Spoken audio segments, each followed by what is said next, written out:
जे लोक वारंवार आजारी पडताना या लोकांनी फक्त 7 स्टेप फॉलो करायचे आहे.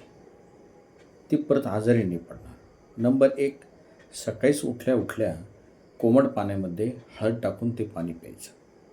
नंबर 2, दात आणि जीभ स्वच्छ करून जो श्वास घेतला जाणार आहे दिवसभराचा, हा जास्तीत जास्त नाकाने घेण्याचा प्रयत्न करायचा, तोंड बंद असू दे.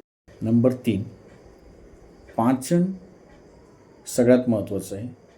तर पाचन अग्नी व्यवस्थित राहण्यासाठी एक अग्नी टी सांगतो मी तुम्हाला, ती बनवायची आहे.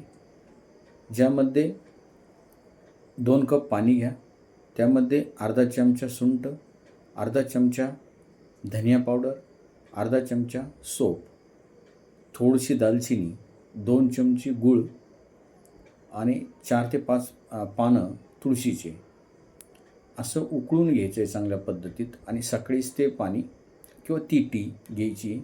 ही टी तुमची अग्नी पण वाढवते आणि तुम्हाला इम्युनिटी बूस्टरचं म्हणून पण काम करते. सकाळीच योगासने, चालणे किंवा प्राणायाम असे हलक्या स्वरूपाचे व्यायाम हे करणं गरजेचं आहे.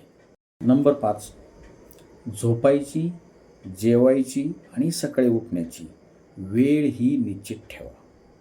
नंबर 6, 8 दिवसातून किमान 1 दिवस उपवास धरा. शरीराला थोडासा आराम द्या आणि त्या दिवशी फक्त जे सिजनेबल फळं असेल ते फळं खाऊन तो उपवास, तो दिवस तसा घालवा. नंबर 7, सकाळी आणि संध्याकाळी 10-10 मिनिट अनवाणी पायाने चाला.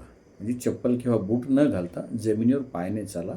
याने होते काय की आपल्या तळव्यामध्ये काही ॲक्युपंक्चर पॉईंट आहे ज्यांचा संबंध डायरेक्टली आपल्या ब्रेनशी असतो.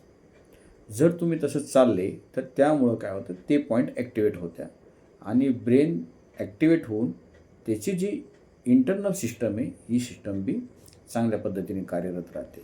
जर आपण ही 7 नियम जर फॉलो केले तर वारंवार आजारी पडण्यापासून आपण नक्कीच वाचणार, ही मी तुम्हाला शाश्वती देतो.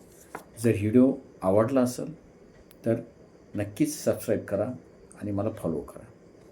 धन्यवाद.